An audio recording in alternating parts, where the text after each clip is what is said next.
Ya vimos que los vectores, vistos desde el punto de vista de flechitas, pueden ser estirados o comprimidos, multiplicándolos por un factor escalar. Sin embargo, este factor escalar debe ser bastante particular. Debe pertenecer a un campo o cuerpo. ¿Qué es eso y para qué sirve? Veamos. I'm just good at caring too much. A nuestros vectores los podemos estirar o comprimir según un conjunto de valores disponibles al que llamaremos campo o cuerpo. Para unir estiramientos o compresiones consecutivas, necesitamos que los elementos del cuerpo puedan sumarse.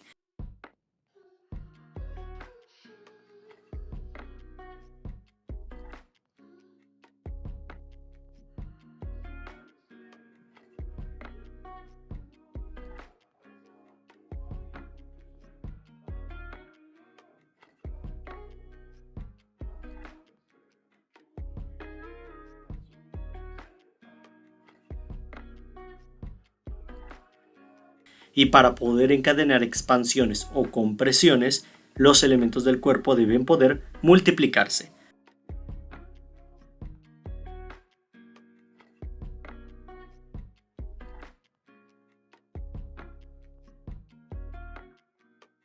Por lo tanto, no solo son los números, sino dos operaciones las que requerimos. ¿Y eso es todo? ¿Solo asigno unos cuantos números para esto y sigo con mi vida? No, no puedo escoger cualquier conjunto para el cuerpo, porque eso provocaría que mis vectores hicieran cosas muy estúpidas. Imaginen lo desastroso que sería tener dos operaciones que funcionen perfectamente, pero que a la hora de encadenarlas maten al vector. Sería ridículo. O si quiero expandir una de las expansiones en un factor de otra, termine desapareciendo el vector. Eso es justo lo que pasaría si elegimos como cuerpo a los irracionales. Factores como pi y 4 menos pi funcionarían de maravilla.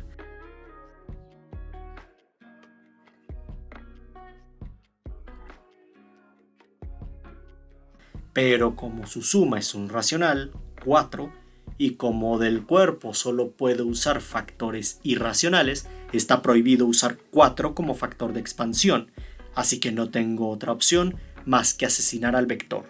En semejante condición, si yo camino pi metros y luego camino 4 menos pi metros, me debería morir. Lo mismo con usar pi y 4 entre pi por separado y después tratar de multiplicarlos.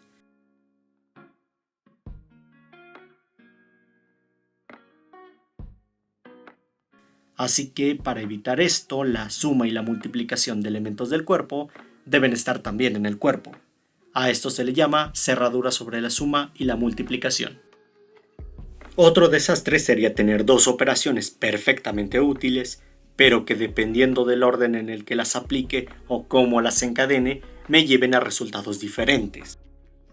No, el orden no debería afectar al total.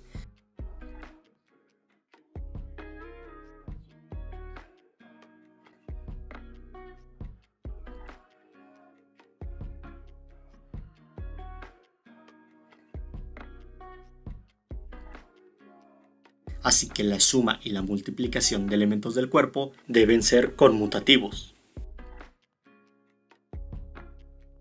Si queremos que todo se siga portando bien, tampoco debe haber problemas según cómo decida agrupar a una serie seguida de operaciones.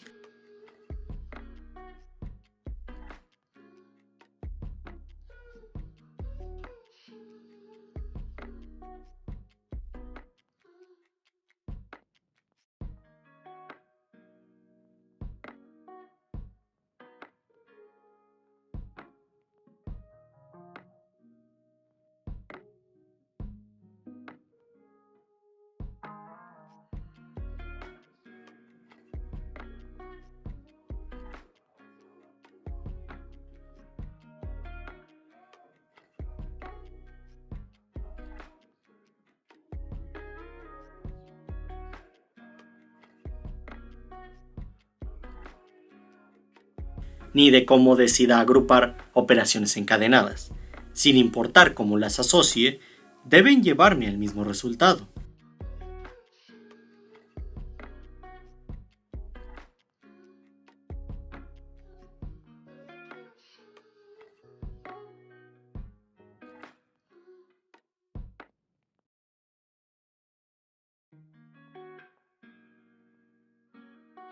así que la suma y la multiplicación de elementos del cuerpo deben ser asociativos. Muy bien, puedo otorgarle dinamismo a mi multiplicación por escalar, pero también debo ser capaz de darle calma. Debo ser capaz de no hacer nada después de expandir o contraer. Dejarlo en paz. Suena obvio, pero a veces es tan obvio que se nos olvida. No siempre estaré caminando, así que, dado un recorrido, tengo derecho a quedarme dormido y que esa distancia ya no se altere. Que mientras duerma, se le agregue nada al recorrido y que éste no se vuelva a expandir ni contraer. Entonces el cuerpo debe tener elementos distintos que permitan hacer nada en la suma y nada en la multiplicación, los llamados elementos neutros. Estos son únicos. Síganme en Instagram para saber por qué. El neutro de la suma en particular es peligroso,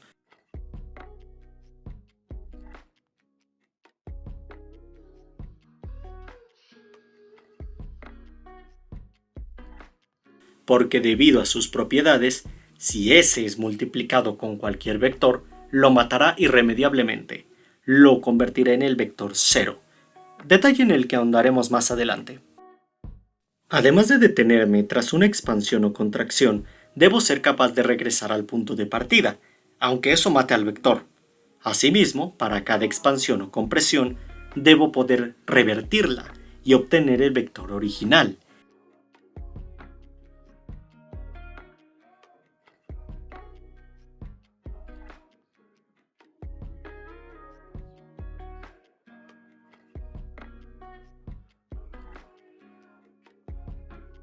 Necesito producir a los neutros. Para cada elemento del cuerpo, debe haber un elemento inverso en el cuerpo para la suma y la multiplicación, y solo puede haber uno de cada uno.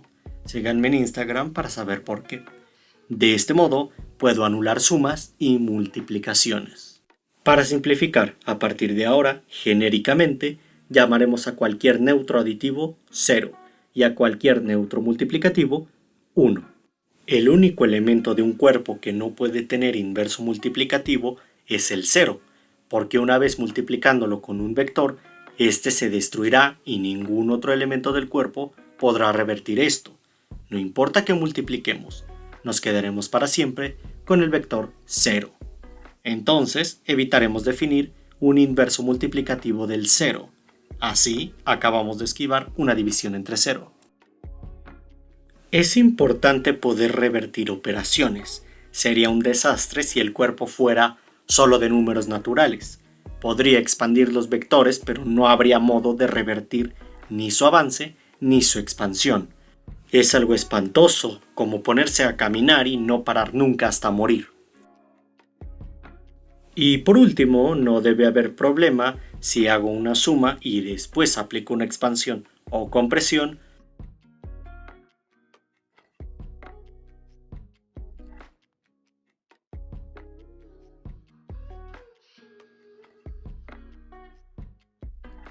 O si primero expando o contraigo cada vector y después lo sumo.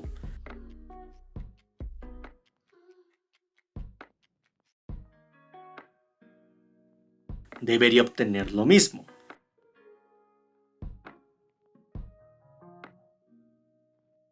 A esto se le llama distributividad de la multiplicación sobre la suma. Así, un campo o cuerpo es una estructura algebraica equipado con operaciones de suma y multiplicación que cumplen estas 6 características. Los cuerpos se portan muy bien, pues reproducen los resultados clásicos del álgebra y con sus inversos se definen otras operaciones como la resta,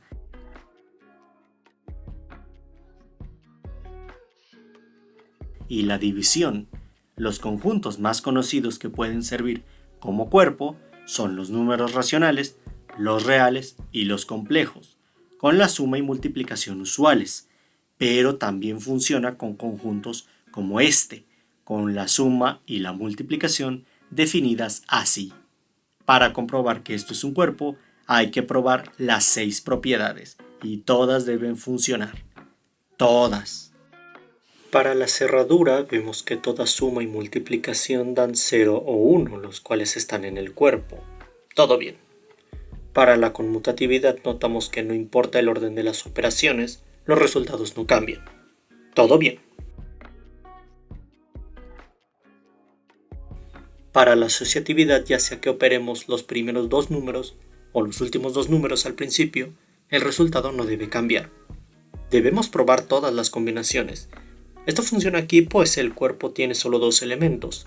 Si queremos hacerlo con conjuntos infinitos, deberemos guiarnos con sus axiomas. Todo bien. Para los neutros, observen que sumar 0 y multiplicar por 1 no afectan en nada. Ahí tenemos a nuestros dos neutros. Todo bien. Para los inversos, primero la suma. Para el 0, el inverso aditivo debe ser tal que al sumarlo con 0 debe dar 0. No hay otra opción. Tenemos que usar 0. Así que 0 es su propio inverso aditivo. Para el 1, con los reales su inverso aditivo sería menos 1. Pues 1 menos 1 es 0, pero aquí menos 1 no es parte del cuerpo. Aquí obtendré 0 al sumarle 1 a otro 1. 1 es su propio inverso aditivo. Esto se verá raro, pero es válido. Todo bien. Para la multiplicación, ignoramos al 0. Para el 1 debemos multiplicar algo a 1 para obtener 1. No hay de otra. Hay que usar otro 1. 1 es su propio inverso multiplicativo. Todo bien. Por último, para la distributividad, ya sea que sumemos o multipliquemos primero, debemos obtener lo mismo, con todas las combinaciones. Todo bien. Por lo tanto, Z2 con estas operaciones es un cuerpo. Sin embargo, conjuntos como este pueden ser problemáticos. Según cómo definamos al cuerpo, puede haber sumas de unos que acaben dando un 0. Dado un cuerpo, el mínimo de unos que se necesitan sumar para obtener 0 se llama la característica. Los reales tienen característica 0. Ninguna suma de unos dará 0 jamás. Pero en este bebé la característica es 2. Cuerpos de características no nulas dan resultados, cuando menos chistosos. Así que, a menos que indique lo contrario, en esta serie usaremos cuerpos de característica 0. Los reales casi siempre. Por lo tanto, para tener expansiones y compresiones que se porten bien, sus valores deben pertenecer a un cuerpo. Ahora, podemos desprendernos de esta visión de vectores como flechitas y definirlos como parte de algo más general y sobre todo fundamental.